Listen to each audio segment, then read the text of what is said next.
আসসালামু আলাইকুম সবাইকে আমার তরফ থেকে রমজান মুবারক।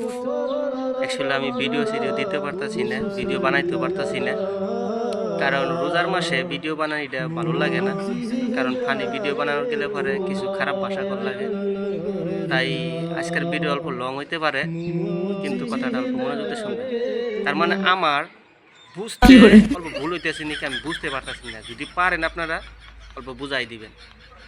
কারণ ওজু নিয়ে কিছু কথা, নামাজ পড়ে বাইরে হাগা ধরে মোটা ধরে অজু ভাঙ্গা যায়, কিন্তু একটা বিষয় জানি না, বুঝতে পারি না যে ওইটা কেন হইলে পারে অজু ভাঙ্গা যায়।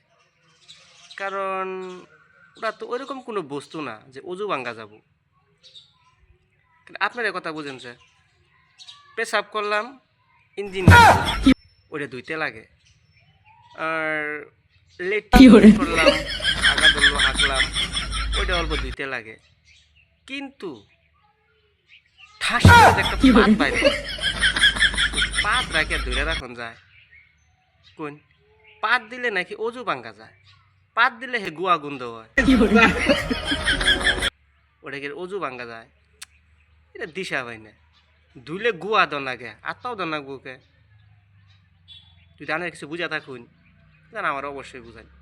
কারণ রোজার মাস তো পেটের মধ্যে গ্যাস হয়ে থাকে, বুড়ুর বাড়ুর করতেই থাকে, পাতরা আই থাকে, ঠাস টুস অল্প গোলাগুলি করি, কিন্তু গোয়া দোয়া বাদ অজু দেখে এটা তো অল্প বুঝলাম না, মাথাই ধরে না, অজু না দিলে বলে ওই না।